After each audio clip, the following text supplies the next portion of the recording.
Welcome back to the kitchen, guys and girls. It's your boy, the Mad Chef, and tonight I'm going to be showing you all how to make some really simple and really flavorful enchiladas. We're making enchiladasrojas, or red enchiladas. You know, the OG enchiladas, the one that everyone eats. You get them at the Mexican restaurant. You can make them at home with simple ingredients.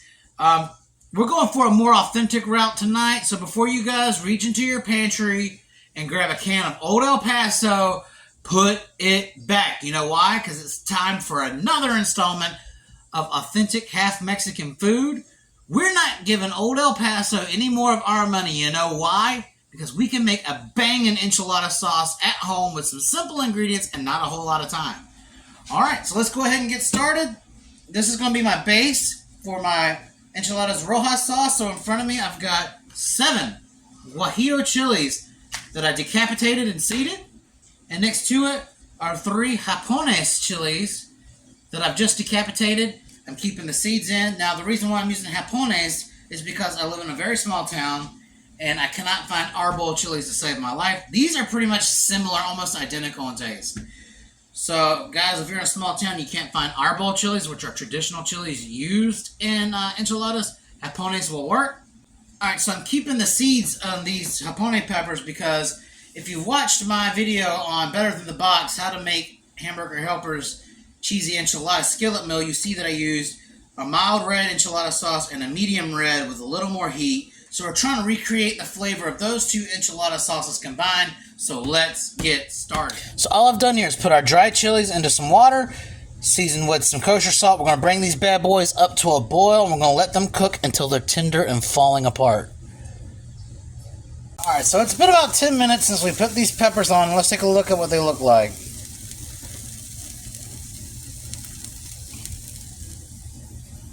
Oh, yep, that's what we're looking for right there. They're falling apart. So let's get these off the heat and let's get our next step going. Alright, so what we're going to do now is we're going to just take these chilies out and pop them in our blender. We're not getting rid of any of that boiling liquid because we're going to be using it in the sauce. Look how beautiful these peppers look when they're rehydrated. They look amazing. One got away right over here. Alright. So now we've got all of our chilies in here. So we're going to go ahead and start seasoning this bad boy up. That is 2 teaspoons of minced garlic. Straight in. Now I know probably a lot of y'all noticed this, but there were no ancho chilies on my cutting board. And if you guys know enchilada sauce, then you know that ancho chilies are one of the most important flavor profiles for enchilada sauce. You really can't make an authentic enchilada sauce without ancho chilies. It's a must-have. But again, I live in a small town and I'm having some small town problems. Can't find anchos anywhere. So I did a little bit of conversion math, and 2 dried ancho chilies equals about 2 heaping tablespoons of ancho chili powder. So what I've got here is 2 tablespoons of ancho chili powder, 2 teaspoons of kosher salt, half a teaspoon of ground black pepper, half a teaspoon of ground cumin, half a teaspoon of oregano. And we're going to go ahead and toss that right in. And there was also 2 teaspoons of onion powder. So that should bring us back to the rest of our flavor. We're just going to add, just in stages, we're just going to add a little bit of this boiling liquid in. We're not going to add it in all at once. We're just going to keep it, add it in gradually. So that way we make sure we get the consistency of the sauce the way we want it. And we're just going to liquefy it. Oh, this smells good. This smells just like enchilada sauce. And we're just going to add just a little bit more because that's a bit thick. We don't want it soupy.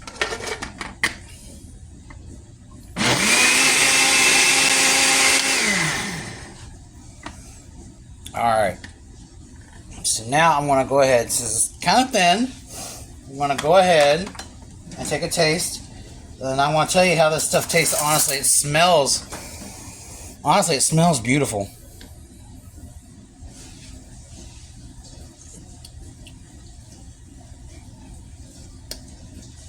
Ooh, That's it, y'all.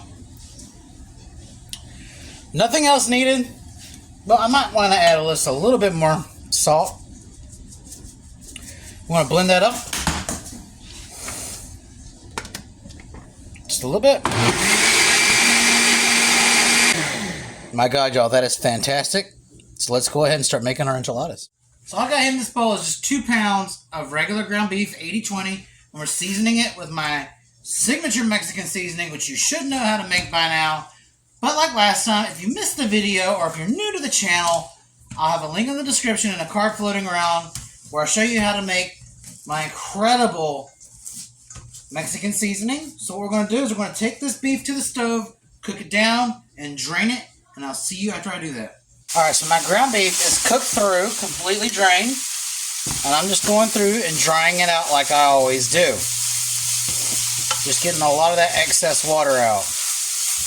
And that didn't take no time to cook this, but you guys know that. Ground beef doesn't really take a whole lot. So what I want to do is just stream in a little bit of this enchilada sauce into my ground beef.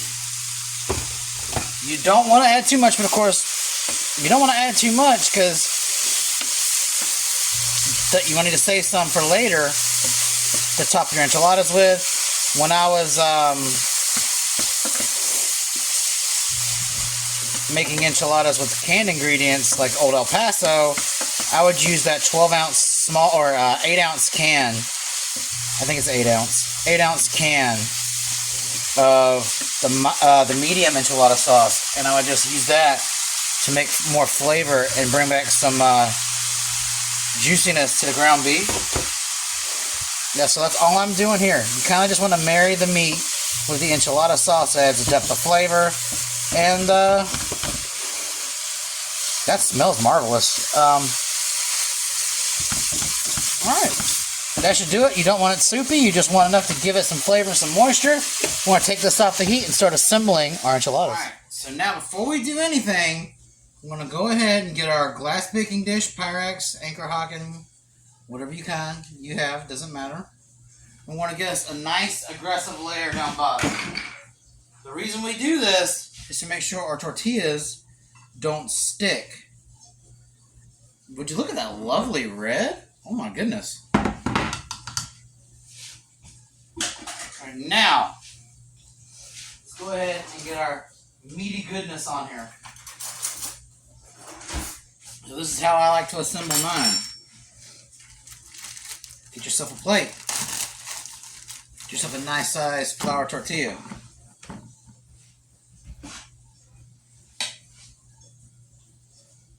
Line yourself up some nice ground beef mixture.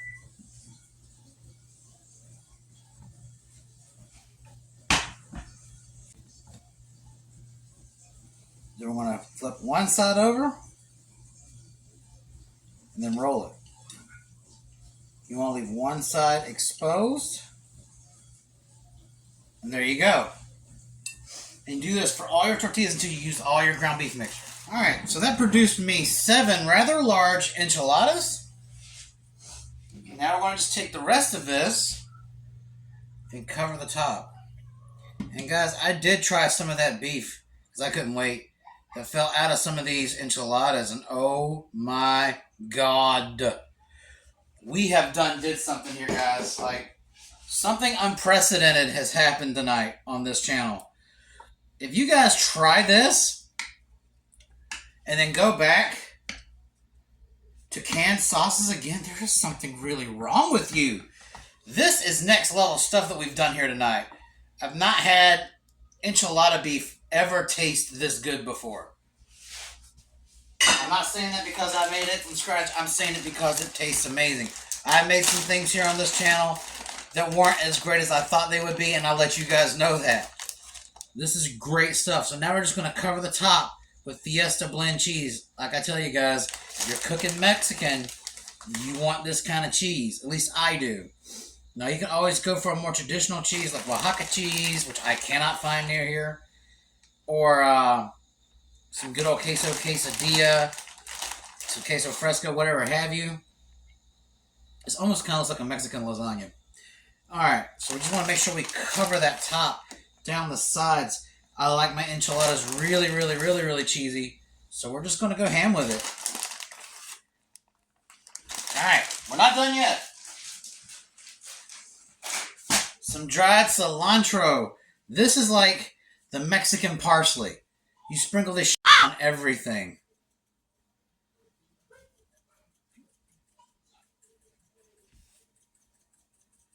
Boom. Alright, so now I'm going to put this in the oven, set to 350 for 15 minutes.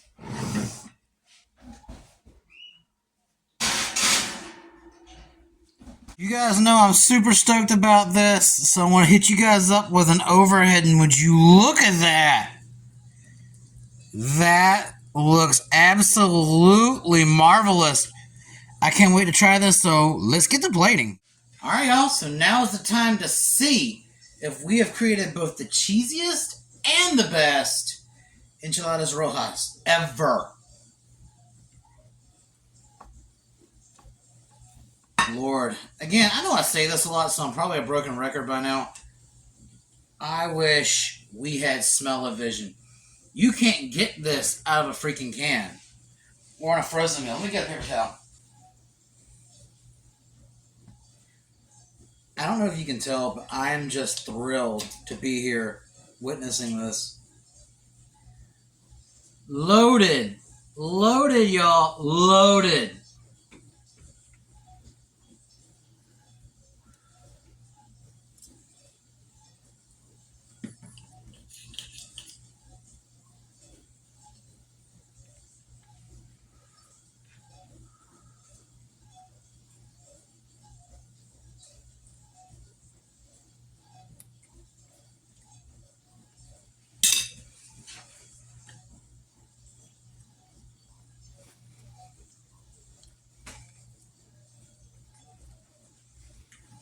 Oh God, if you guys ever go back to the can after trying it this way and making it your own, there's something really, really wrong with you.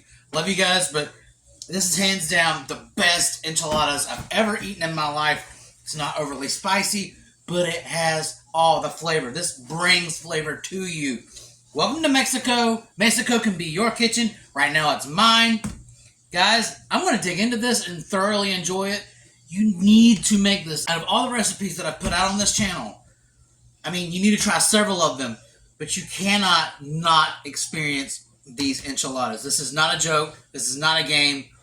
If there was one recipe at this current time that I'd recommend to you over any else, it is this one. Take this home, study it, subscribe, like, share. I love all of you. Please try these. It'll change your life. Until next time, the Mad Chef is out.